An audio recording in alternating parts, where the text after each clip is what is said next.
Greetings everyone. நம்ம டெய்லியும் competitive exam point of வியூல ஹிந்து நியூஸ் பேப்பர் பார்த்துட்டே இருக்கோம். இன்னைக்கு என்ன இம்பார்ட்டன்ட் ஆர்டிகல்ஸ் இருக்கு அப்படிங்கிற பார்ப்போம். ஸோ இம்பார்ட்டண்ட்டாக பார்த்தோம்னா நமக்கு நேற்றே அந்த ஃபார்மர் ப்ரொட்டஸ்ட்டை பற்றி பார்த்துருந்தோம்.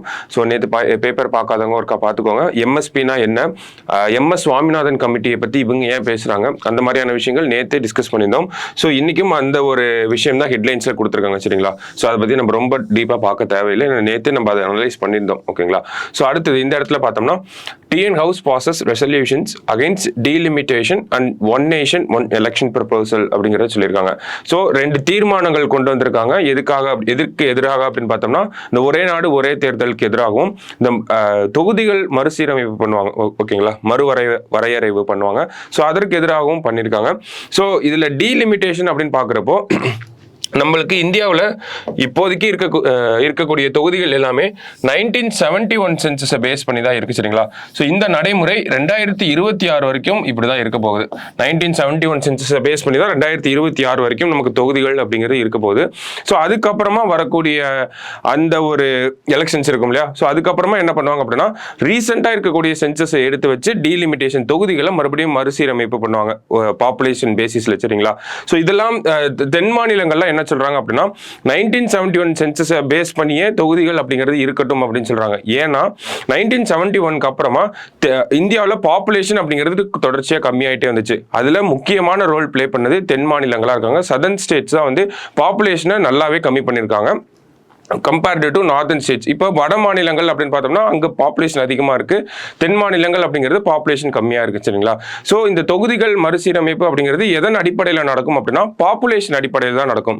ஸோ இப்போ நம்ம 1971 சென்சஸை விட்டுட்டு வேற ஏதாவது ஒரு சென்சஸை எடுத்து 1971க்கு அப்புறம் வந்து இப்போ எக்ஸாம்பிளுக்கு 2011 சென்சஸை எடுத்தே பண்ணுறோம் அப்படின்னா அதன்படி அந்த பாப்புலேஷன் அடிப்படையில் நம்ம தொகுதிகளை மறுபடியும் டீலிமிட்டேஷன் பண்ணோம் அப்படின்னா தென் மாநிலங்களுக்கு இருக்கக்கூடிய அந்த லோக்சபா பிரதிநிதித்துவம் அப்படிங்கிறது கம்மியாகும், வட மாநிலங்களுக்கு இன்னும் இன்க்ரீஸ் ஆகும் அப்படிங்கிறது சொல்றாங்க. ஏன்னா பாப்புலேஷன் அடிப்படையில் தான் நமக்கு தொகுதிகளை பிரிப்பாங்க, ஓகேங்களா? ஸோ அதனால பாப்புலேஷனை கம்மி பண்றதுக்காக அந்த இனிஷியேட்டிவ்ஸ் எடுத்த நிறைய ஸ்கீம்ஸ் கொண்டு வந்து இனிஷியேட்டிவ்ஸ் எடுத்த எங்களுக்கு நாங்கள் பாப்புலேஷன் கம்மி பண்ணிட்டோம் அப்படிங்கிறதுக்காக எங்களோட பிரதிநிதித்துவம் கம்மியாகுது.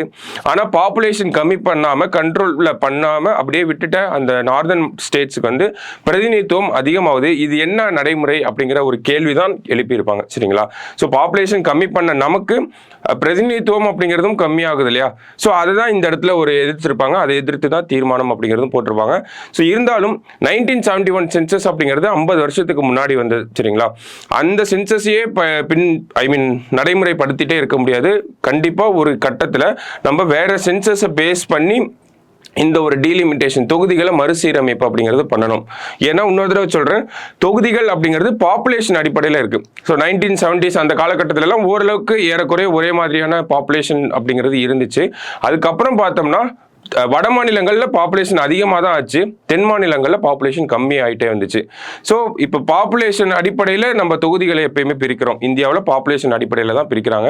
ஸோ அப்போ பாப்புலேஷன் அடிப்படையில் பிரிக்கிறப்போ வட மாநிலங்களுக்கு ஆல்ரெடி இப்போ எக்ஸாம்பிளுக்கு உத்தரப்பிரதேச எடுத்துன்னு பார்த்தோம்னா 70க்கும் மேற்பட்ட லோக்சபா சீட் வந்து இருக்கு. இப்போ இன்னமும் அங்கே பாப்புலேஷன் அதிகமாக இருக்கும். இப்போ மறுபடியும் பாப்புலேஷனை வச்சே நம்ம தொகுதிகளை சீரமைக்கிறோம் அப்படின்னா அது 70ன்னு இருக்கிறது 80-90க்கு மேலே போயிடும், ஓகேங்களா? இப்போ தமிழ்நாட்டில் 39 இருக்கு. நம்ம எப்போ 1971 சென்சஸை பேஸ் பண்ணி இப்போ நம்ம பார்த்தோம்னா 39 லோக்சபா சீட் அப்படிங்கிறது இருக்கு. இப்போ நம்ம மறுபடியும் பாப்புலேஷன் தொடர்ச்சியாக கம்மி பண்ணிட்டே வந்த மாநிலம் தமிழ்நாடு அப்படிங்கிறது. ஸோ அப்போ 39ங்கிறது 29 சேஞ்ச் ஆகலாம், ஓகேங்களா? ஸோ அப்போ இது என்ன பிரதிநிதித்துவம்? இந்த பிரதிநிதித்துவத்தை வச்சு நாங்கள் என்ன பண்ண முடியும்? எங்களால் ஒரு கேள்வி எழுப்ப முடியாது. ஒரு முக்கியமான ஒரு விஷயமாவே இருக்க மாட்டோம் நாங்கள். தென் மாநிலங்கள் எல்லாம் சேர்த்தா கூட இப்போ கேரளா, கர்நாடகா, தமிழ்நாடு, ஆந்திர பிரதேஷ் எல்லாம் சேர்த்தா கூட ஒரு 100 சீட்டுக்குள்ளே தான் வருவோம் நம்ம. ஸோ ஆனால் உத்தரப்பிரதேஷ் அப்படிங்கிற ஒரு மாநிலம் மட்டும் 80 சீட் வச்சிருக்காங்க. பீகாரில் மறுபடியும் பாப்புலேஷன் அடிப்படையில் கொண்டு வந்தோம்னா அவங்க ஒரு 60 சீட்டு கிட்ட வந்துருவாங்க. ஸோ அப்போ அந்த 2 மாநிலங்களை மட்டும்தான் அரசாங்கங்கள், மத்திய அரசாங்கங்கள் கான்சென்ட்ரேட் பண்ணும். ஏன்னா அவங்களும் தேர்தல் அரசியலை நம்பி தான் இருக்காங்க இல்லையா? ஸோ தேர்தல் அரசியலை நம்பி இருக்கப்போ இந்த உத்தரப்பிரதேஷ், பீகார் இந்த மாதிரி வட மாநிலங்களிலே கான்சென்ட்ரேஷன் அதிகமாயிருமோ அப்படிங்கிற, இது ஒரு கூட்டாட்சிக்கு எதிராகவும் இருக்குது அப்படிங்கிற மாதிரியான விஷயங்கள் தான் சொல்லியிருப்பாங்க. ஸோ அந்த மாதிரி ஒரு பாயிண்ட் ஆஃப் வியூவும் நம்ம பார்க்கலாம், எக்ஸாம்பிளில் கேட்கலாம் எக்ஸாம்ஸில். எந்த சென்ஸ் இந்த டீலிமிட்டேஷனை பற்றின சஜஷன்ஸை கொடுங்க அப்படிங்கிறத சொல்லலாம். ஓகேங்களா? ஸோ இந்த மாதிரியான ஒரு சஜஷனையும் நம்ம கொடுக்கலாம். ஐ மீன் ஒரு பாயிண்ட் ஆஃப் வியூவை நம்ம கொடுக்கலாம். இன்னொரு பாயிண்ட் ஆஃப் வியூ என்ன கொடுக்கலாம் அப்படின்னா, அரசாங்க தரப்புலேருந்து, மத்திய அரசாங்க தரப்புலேருந்து 1971 சென்சஸ் அப்படிங்கிறது 50 வருஷத்துக்கு முன்னாடி வந்தது. கரெக்டு தான், 50 வருஷத்துக்கு முன்னாடி வந்தது. ஸோ அப்போ ரீசெண்டா இருக்கக்கூடிய சென்சஸை வச்சு தான் நம்ம அடுத்த கட்டத்துக்கு நகர்ந்தாகணும். இந்தியா அப்படிங்கிற நாடு பழசு யூஸ் பண்ணிட்டு இருக்க முடியாது, அடுத்த கட்டத்துக்கு நகர்ந்தாகணும். ஸோ அப்போ பார்த்தோம் அப்படின்னா நம்ம 2011 இல்லை 2001 சென்சஸையோ இல்லை 2021 இதுக்கப்புறம் நடக்கும் இல்லையா சென்சஸ், அதையோ நம்ம வந்து பின்பற்றி தான் ஆகணும். அதை வச்சு தான் நம்ம தொகுதிகள் அப்படிங்கிறத மறுசீரமைப்பு பண்ணணும். ஆனால் இதில் அந்த மாதிரியும் ஒரு விஷயம் போகுது, பழசையும் யூஸ் பண்ணிட்டே இருக்க முடியாது அப்படின்னு சொல்லிட்டு. ஆனால் புதுசை யூஸ் பண்ணால் தென் மாநிலங்களுக்கு பாதிக்கப்படுவாங்க அப்படிங்கிற ஒரு சிக்கலும் இருக்கு. ஸோ இந்த ஒரு நடைமுறையை எப்படி சேஞ்ச் பண்ண போறாங்க அப்படிங்கிறது ஒரு டெட்லாக்கான சுச்சுவேஷனாக இருக்கு, பொலிட்டிக்கல் டெட்லாக்காக இருக்கு நமக்கு. ஸோ என்ன பண்ணுவாங்க அரசாங்கங்கள் அப்படிங்கிறத நம்ம பொறுத்திருந்தா பார்க்கணும். ப்ராப்பர் கன்சல்டேஷனோட எல்லா மாநிலத்தையும் கூப்பிட்டு இந்த மாதிரி பிளான்ஸ் எங்ககிட்ட இருக்கு, நீங்க என்ன ப்ரப்போஸ் பண்றீங்க. ஸோ அதுக்காக மாநிலங்கள் ஒவ்வொன்றும் அவங்களோட அந்த ஒரு விஷயங்களை சொல்லுவாங்க, ரெக்கமெண்டேஷன் சொல்லுவாங்க. ஸோ இவங்க எல்லாரும் ஒன்னா பேசி தீர்த்தா மட்டும்தான் இந்த ஒரு பிரச்சனை சுமூகமா முடியும் அப்படிங்கறத நம்ம எதிர்பார்க்கலாம். சரிங்களா? ஸோ ஒரு சஜஷன் ஒரு தரப்பாடுல இருந்து சொல்றாங்க, இப்போ 1971 பேஸ் பண்ணி பண்ணிட்டாங்க, ஒரு 2026 வரைக்கும் அதை வச்சுதான் இருக்க போகுது. ஸோ வேணா அடுத்த கட்டமா 1991 சென்சஸோ இல்ல 2001 சென்சஸோ எடுத்து பண்ணலாம். படிப்படியா அந்த சென்சஸ் ஆண்டு அப்படிங்கிறது இன்க்ரீஸ் பண்ணிட்டே வந்தோம்னா அது கரெக்டா இருக்கலாமா அப்படிங்கிற ஒரு கேள்வியும் முன்வைக்கிறாங்க. ஸோ என்ன பண்ணுவாங்க அப்படிங்கிறத பொறுத்து இருந்தா பார்க்கணும். சரிங்களா? ஸோ இதுதான் ஒரு இம்பார்ட்டன்டான விஷயமா இருந்துச்சு. மற்றபடி நியூஸ் பேப்பரில் பார்த்தோம்னா இன்னைக்கு நியூஸ் பேப்பரில் டோட்டலாகவே பெரிய நியூஸ்லாம் ஒன்றும் இல்லை. சரிங்களா? ஸோ இம்பார்ட்டண்ட்டாக ஒரு 2-3 விஷயங்கள் இருந்துச்சு, அதை மட்டும் நம்ம இன்னைக்கு டிஸ்கஸ் பண்ணிக்கலாம். ஸோ டைரெக்டாக நம்ம எடிட்டோரியல் பேஜுக்கு போயிடலாம். சரிங்களா? எடிட்டோரியல் பேஜுக்கு போகிறதுக்கு முன்னாடி இந்த இடத்துல ஒரு சின்ன நியூஸ் தான். என்ன அப்படின்னு பார்த்தோம்னா, Kerala passes resolution requesting union government to amend wildlife act. நமக்கு வைல்ட் லைஃப் ப்ரொடெக்ஷன் ஆக்ட் அப்படிங்கிறது தெரியும் இல்லையா? 1972 வந்திருக்கும் வைல்ட் லைஃப் ப்ரொடெக்ஷன் ஆக்ட். அதில் ஒரு சேஞ்சஸை பண்ணுறாங்க. எதுக்காக ரெசல்யூஷன் பாஸ் பண்ணுறாங்க? ஸோ நமக்கு கேள்வி வரலாம், சமீபத்தில் இப்போ பேங்கிங், எஸ்எஸ்சி போன்ற எக்ஸாம்ஸ்லாம் சமீபத்தில் எந்த ஸ்டேட்டில் வந்து recently which state passed resolution amending wildlife wildlife act அப்படிங்கிறத சொல்லலாம். ஓகே, கேட்கலாம். ஓகேவா?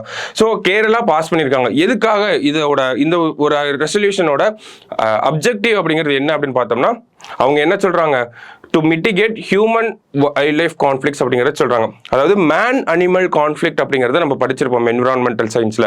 ஸோ அந்த ஒரு விஷயத்தை தடுக்கணும் அப்படிங்கிறதுக்காக வைல்ட் லைஃப் ஆக்ட்ல சில சேஞ்சஸ் கொண்டு வராங்க.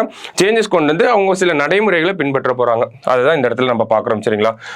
என்ன சொல்றாங்க அப்படின்னா, Kerala assembly on Wednesday adopted unanimous resolution urging the centre to suitably amend the wildlife protection act to mitigate human wildlife conflicts அப்படிங்கிறது சொல்றாங்க. ஸோ ஒரு ரெசல்யூஷனை பாஸ் பண்ணி சென்ட்ரல் கவர்மெண்ட் மேல பிரஷர் போடுறாங்க. இந்த மாதிரி ஹியூமன் அனிமல் கான்ஃப்ளிக்ட், இந்த மேன் அனிமல் கான்ஃப்ளிக்ட் அப்படிங்கிறத கம்மி பண்ணணும், தடுக்கணும், அதை நிவர்த்தி பண்ணணும் அப்படிங்கிறதுக்காக சில சேஞ்சஸ் கொண்டு வாங்க, எங்ககிட்டயும் சில ப்ரொபோசல்ஸ் இருக்கு அப்படிங்கிறதான் சொல்ல வராங்க. சரிங்களா? ஸோ அதுதான் நமக்கு இந்த இடத்துல பார்க்குறோம். வேற என்ன முக்கியமான விஷயங்கள் அப்படின்னு பார்த்தோம்னா, எடிட்டோரியல் பேஜில் நமக்கு முக்கியமான விஷயம், demand that good hamper gender equality அப்படிங்கிறத சொல்லியிருக்காங்க. ஸோ என்ன ஒரு பேக்ரவுண்ட் அப்படின்னு பார்த்தோம்னா, நமக்கு இந்த மென்சுரல் லீவ் அப்படிங்கிற ஒரு விஷயத்தை பற்றி நம்ம எல்லாருக்கும் தெரியும். மென்சுரேஷன் அப்படிங்கிறதெல்லாம் தெரியும். ஓகேங்களா? ஸோ இந்த மாதவிடாய் அப்படிங்கிற தமிழில் சொல்லுவாங்க. ஸோ இந்த மாதவிடாய் காலத்தில் பெண்களுக்கு விடுமுறை அளிக்கப்படணும், அதுவும் பெய்டு லீவாக இருக்கணும் அப்படிங்கிற ஒரு கோரிக்கை இந்தியாவில் கொஞ்ச நாளாக இருந்துகிட்டே வருது. சரிங்களா? ஸோ அதை பற்றின விஷயங்கள் தான் இந்த இடத்துல கொடுத்துருப்பாங்க. பெண்களுக்கு மாதவிடாய் விடுமுறை அப்படிங்கிறது தேவையா இல்லையா அப்படிங்கிற ஒரு கண்ணோட்டத்தில் எழுதியிருப்பாங்க. அது தேவை இல்லை அப்படிங்கிறது, தேவையற்றது அப்படிங்கிற ஒரு பாயிண்ட் ஆஃப் வியூவை இந்த ஆர்டிக்கலில் முன் வச்சிருப்பாங்க. அதே மாதிரி தேவையற்றதுன்னு சொன்னதோடு வேற என்ன சொல்லியிருப்பாங்க அப்படின்னா, இது இந்த பாலின சமத்துவத்துக்கு எதிரான ஒரு விஷயமா இருக்கும். ஜெண்டர் ஈக்குவாலிட்டியை நோக்கி இந்தியாவும் சரி, தமிழ்நாடும் சரி, உலக அளவுலையும் சரி, ஜெண்டர் ஈக்குவாலிட்டியை நோக்கி தான் ஒவ்வொரு ஸ்டெப்பா எடுத்து வச்சுக்கிட்டு இருக்கோம். இந்த மாதிரி மென்சுரேஷன், அதுக்கெல்லாம் இந்த மாதவிடாய் காலகட்டத்துக்கெல்லாம் விடுமுறை அப்படிங்கிறது ஜெண்டர் ஈக்குவாலிட்டியை வந்து ப்ரொமோட் பண்ணாது, அது ஜெண்டர் இன்ஈக்குவாலிட்டியா இருக்கும் அப்படிங்கிறத சொல்றாங்க. ஸோ ஏன் சொல்றாங்க அப்படின்னா, இந்த உலக அளவில் வேர்ல்டு எக்கனாமிக் ஃபோரம் ஒரு தரவுகள் கொடுக்குறாங்க. என்ன அப்படின்னு பார்த்தோம்னா, ஜெண்டர் குளோபல் ஜெண்டர் கேப் அப்படிங்கிறது எவ்வளோ இருக்குன்னா 2021 படி 135 வருஷங்கள் ஆகும். ஜெண்டர் ஈக்குவாலிட்டி, ஆண் பெண் சமமாகிறதுக்கு 135.6 வருஷங்கள் ஆகும் அப்படிங்கிறத சொல்லியிருக்காங்க. ஸோ இப்போ இருக்கிற ஒரு ஸ்டாண்டர்ட்லேயே நம்ம போனோம்னா 135 வருஷங்கள் ஆகலாம். இன்னும் நம்ம அந்த மென்சுரல் லீவ் அந்த மாதிரியான விஷயங்கள்லாம் இந்தியாவில் நடைமுறைப்படுத்திட்டோம்னா அது இன்னும் இந்தியாவை கொஞ்சம் பின்னுக்கு தள்ளிடும் அப்படிங்கிறத சொல்லியிருப்பாங்க. ஓகேங்களா? ஸோ எக்ஸாம்பிளுக்கு ரஷ்யா, ஜப்பான் போன்ற நாடுகள் எல்லாம் மென்சுரல் லீவ் அப்படிங்கிறது இருந்தாலும் அதை யாரும் பயன்படுத்துறது இல்லை அப்படிங்கிற ஒரு தரவுகளை நமக்கு கொடுத்துருப்பாங்க.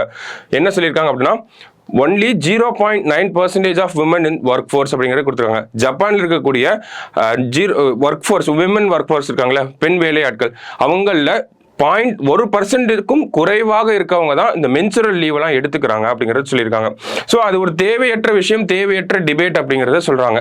ஸோ அப்போ அந்த மென்சுரல் லீவை ஆதரிக்கக்கூடியவங்க என்ன சொல்றாங்க அப்படின்னா இது ஒரு நீடடான விஷயம். எப்படி நமக்கு அந்த அந்த மேட்டர்னிட்டி லீவ் இருக்கு இல்லையா, குழந்தை பிறக்கிறப்போ கொஞ்ச நாள் லீவ், பெய்டு லீவ் தராங்க இல்லையா, ஸோ அது எப்படி ஒரு தேவையான விஷயமோ அதே மாதிரியான விஷயம் தான் இது. ஏன்னா பெண்கள் என்டியூர் பண்ணக்கூடிய அந்த பெயின் அதெல்லாம் கண்டிப்பாக அதுக்கு ரெஸ்ட் தேவை அப்படிங்கிறத சொல்கிறாங்க. ஸோ இதுக்கு சப்போர்ட் பண்ணக்கூடியவங்க என்ன சொல்கிறாங்க அப்படின்னா அந்த 3 நாள் 4 நாள் பெயினில் ஒர்க் பண்ணுறது அவங்களோட ஒர்க் எஃபிஷியன்சியை கம்மி பண்ணுது. இதே அவங்கள 3 நாள் 2 நாளோ லீவ் கொடுத்துட்டு அதுக்கப்புறமா அவங்களை ஒர்க் பண்ண வைக்கிறது ஒர்க்கோட எஃபிஷியன்சி அதிகமா இருக்கு அப்படிங்கறத சொல்றாங்க. ஸோ 2 தரப்புலையும் வேற வேற மாதிரியான காரணங்களை முன்வைக்கிறாங்க. ஸோ ஒர்க் எஃபிஷியன்சி இன்க்ரீஸ் ஆகுது, இல்ல பெயின்லயே ஒர்க் பண்ணாங்கன்னா ஒர்க் எஃபிஷியன்சி கம்மியாகுது. அதே மாதிரி என்ன சொல்றாங்க இது கண்டிப்பா ஒரு தேவையான விஷயம். எப்படி மகப்பே அந்த மேட்டர்னிட்டி லீவ் அப்படிங்கிறது இருக்கோ அந்த மாதிரி தேவையான விஷயம் அப்படிங்கிறது சொல்றாங்க. ஸோ இது ஸ்கூல் குழந்தைகள் எல்லாத்தையும் வச்சு பேசியிருப்பாங்க. ஸ்கூல் குழந்தைங்களால படிக்க முடியல அந்த மாதிரியான விஷயங்கள்லாம் கோட் பண்ணியிருப்பாங்க. அதே மாதிரி தேவையற்றது அப்படின்னு சொல்றவங்க இது ஒரு ஜெண்டர் ஈக்குவாலிட்டியை ப்ரொமோட் பண்ணாது அப்படிங்கிறத சொல்றாங்க. ஸோ ஆல்ரெடி நம்ம சொசைட்டி ரொம்ப பேக்வர்டா இருக்கு, இது இன்னும் பேக்வர்டா இழுத்துட்டு போகும் அப்படிங்கிறத சொல்றாங்க. சில தரவுகளை கோட் பண்றாங்க. 0.9% ஆஃப் ஒர்க் ஃபோர்ஸ் இன் அவங்க மட்டும்தான் இதை பண்றாங்க. ஜப்பான், ரஷ்யா போன்ற நாடுகள் எல்லாம் ரொம்ப 1% குறைவாக இருக்கவங்க தான் இதெல்லாம் பண்றாங்க. ஸோ இந்த ஒரு நீட் அப்படிங்கிறது தேவையற்ற நீடா இருக்கு அப்படிங்கறத சொல்ல வராங்க. ஸோ நமக்கு exam point of 2 point of வியூஸும் கேட்கலாம் நமக்கு. ஸோ நமக்கு இந்த ஒரு விஷயத்தை கொடுத்துட்டு மென்சுரல் லீவ் இந்தியாவுக்கு தேவையா இல்லை அப்படிங்கிறது கொடுத்துட்டு ப்ரோஸ் அண்ட் கான்ஸ் எழுத சொல்லலாம். ஸோ ப்ரோஸ் இதுதான், கான்ஸ் இதுதான் அப்படிங்கிறத நம்ம இந்த இடத்துல டிஸ்கஸ் பண்ணிட்டு இருக்கோம். சரிங்களா? ஸோ வேற என்ன ஏதாவது தரவுகள் இருக்கா அப்படின்னு பார்த்தோம்னா இந்த மென்சுரல் லீவை ஆதரிக்கக்கூடியவங்க முன்னோர் முக்கியமான விஷயம் சொல்றாங்க. இதை பத்தின விழிப்புணர்வை கிரியேட் பண்றதுக்கும் இந்த மென்சுரல் லீவ் அப்படிங்கிறது தேவைப்படுது அப்படிங்கிறது சொல்றாங்க. அதுக்கு என்ன சொல்றாங்க அப்படின்னா NFHS ஓட ரிப்போர்ட் சொல்றாங்க, நேஷனல் ஃபேமிலி ஹெல்த் சர்வே. அதன்படி பார்க்கறோம்னா 15 வயசுல இருந்து 24 வயசுக்குள்ள இருக்கக்கூடிய பெண்கள்ல 50% மேற்பட்டவங்க மென்சுரல் ஹைஜீனுக்கு அந்த மென்சுரல் ஹைஜீன் அப்படிங்கிறது இல்லாமல் இருக்காங்க. ஏன் அப்படின்னா அவங்க அந்த பேட்ஸ் போன்ற விஷயங்கள் யூஸ் பண்றது இல்லை, அதுக்கு பதிலாக அவங்க துணிகள், கிளாத்தை தான் யூஸ் பண்றாங்க. அது அந்த காலத்து நடைமுறையா இருக்கக்கூடிய அந்த கிளாத்தை தான் யூஸ் பண்றாங்க. இன்னும் பேட் அப்படிங்கிற விஷயம் கூட அவங்களுக்கு அந்த சானிட்டரி பேட்ஸ் அந்த மாதிரியான விஷயங்கள்லாம் இன்னும் அவங்களுக்கு போய் சேரவே இல்லை. ஸோ அப்போ மென்சுரல் அவேர்னஸ் கிரியேட் பண்ணணும், அதுக்கு இந்த மென்சுரல் லீவ் போன்ற விஷயங்கள்லாம் தேவைப்படுது. ஸோ அதை சார்ந்து இருக்கக்கூடிய இன்ஃபெக்ஷன்ஸ், டிசீசஸ் இதை பற்றிலாம் அவங்களுக்கு அவேர்னஸ் கிரியேட் பண்ணணும். ஏன்னா இதெல்லாம் சரி பண்ணாதான் அவங்களுக்கு அந்த வேலையிலயோ சரி படிப்பிலயோ சரி அவங்களால கான்சென்ட்ரேட் பண்ண முடியும் அப்படிங்கிற மாதிரியான வாதங்களை முன் வைக்கிறாங்க. சரிங்களா? ஸோ அதை பத்தி தான் நம்ம இந்த இடத்துல டிஸ்கஸ் பண்ணியிருக்கோம். கேட்கலாம், நமக்கு பாயிண்ட் ஆஃப் வியூ கேட்கலாம். ஏன்னா விமன் எம்பவர்மெண்ட் அது ரிலேட்டடா இருக்கக்கூடிய விஷயங்கிறதுனால நம்ம இந்த இடத்துல டிஸ்கஸ் பண்ணியிருக்கோம். சரிங்களா? ஸோ அடுத்தது வேற என்ன இம்பார்ட்டண்டா இருக்கு அப்படிங்கிறத பார்ப்போம். ஸோ அந்த ஒரு மென்சுரல் லீவ் அப்படிங்கிறது ஒரு இம்பார்ட்டன்ட் ஆர்டிகலாக இருந்துச்சு, கண்டிப்பாக எக்ஸ்பெக்ட் பண்ணலாம். இப்போ தான் அந்த டிஸ்கஷன்ஸ் அப்படிங்கிறது ஆரம்பிக்குது. வரக்கூடிய எக்ஸாம்ஸில் கேட்கறதுக்கு நிறைய வாய்ப்புகள் இருக்குது. நமக்கு இன்டர்வியூஸ் அந்த மாதிரி நிறைய இடங்கள்ல கேட்கறதுக்கு வாய்ப்பு இருக்குது. நம்மளோட பாயிண்ட் ஆஃப் வியூ தான் கேட்பாங்க இந்த மாதிரி கேள்விகளை பொறுத்த வரைக்கும். ப்ரோஸ் என்ன, கான்ஸ் என்னங்கிறது. ஓகேவா? ஸோ அடுத்தது வேற என்ன இருக்கு அப்படிங்கிறத பார்ப்போம். ஸோ இந்த இடத்துல பார்த்தோம்னா ஹிந்து டெம்பிள் இனாகிரேட் பண்ணியிருக்காங்க அப்படிங்கிறத பார்த்துருந்தோம் இல்லையா? ஸோ அதை கொடுத்துருக்காங்க. ஸோ இதில் ஒரு 2 விஷயங்கள் மட்டும் நம்ம பார்ப்போம். ஓகேங்களா? என்ன அப்படின்னா இந்த இடத்துல இருக்கக்கூடிய கோபுரங்கள்லாம் இருக்கு இல்லையா? ஸோ இந்த மாதிரி மொத்தம் 7 கோபுரங்கள் இருக்கு அப்படிங்கிறத சொல்லியிருக்காங்க. இந்த 7 கோபுரங்களும் அந்த யுனைடெட் அரப் எமிரேட்ஸ்ல இருக்கக்கூடிய 7 எமிரேட்ஸை பிரதிபலிக்கிற மாதிரி இருக்கு அப்படிங்கிறது சொல்லியிருப்பாங்க. எக்ஸாம்பிளுக்கு துபாய், அபுதாபி, ஷார்ஜா, அமீன், உமல் அல் குவைன், ரசல் கைமா, ஃபுஜைரா அப்படின்னு சொல்லி 7 அந்த எமிரேட்ஸ் அப்படிங்கிறது 7 இருக்கு. ஓகேங்களா, ஃபுஜைரா, ரசல் அல் கைமா, அபுதாபி அந்த மாதிரி 7 இருக்காங்க. ஸோ அந்த 7 எமிரேட்ஸை ரெப்ரசென்ட் பண்ற மாதிரி இங்க 7 தூண்கள் வந்து இருக்கும் அப்படிங்கிறத சொல்லியிருக்காங்க. இன்னொன்று என்ன சொல்லியிருக்காங்க அப்படின்னா, இது என்ன ஸ்டைல் ஆஃப் ஆர்கிடெக்சர் அப்படிங்கிறது தெரியும், என்ன விதமான கட்டடக்கலை அப்படிங்கிறது தெரிஞ்சுக்கணும். அது என்ன கட்டடக்கலை அப்படின்னா, நம்ம எத்திக்ஸ் புக்ல எல்லாம் படிச்சிருப்போம் நாகாரா அப்படின்னு சொல்லி.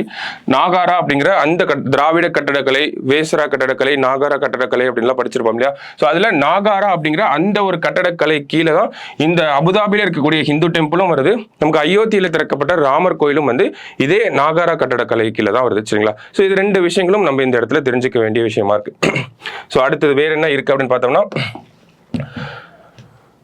இன்னைக்கு முக்கியமான செய்திகள் அவ்வளவுதான் இருந்துச்சு. நமக்கு பெருசா டிஸ்கஸ் பண்ற அளவுக்கு நியூஸஸ் எதுவுமே இல்லை. சரிங்களா. ஏன்னா நம்ம ஃபார்மர்ஸ் ப்ரொடெஸ்ட் பத்தி தான் இன்னைக்கு நிறைய கொடுத்துருந்தாங்க. ஆளுங்கட்சிகள் எதிர்கட்சிகள் என்னென்ன சொல்றாங்க அப்படின்னு சொல்லிட்டு அதை நம்ம நேற்றே ஓரளவுக்கு டீட்டெயிலாக டிஸ்கஸ் பண்ணிட்டோம். அதை பார்க்காதவங்க ஒரு தடவை பார்த்துக்கோங்க.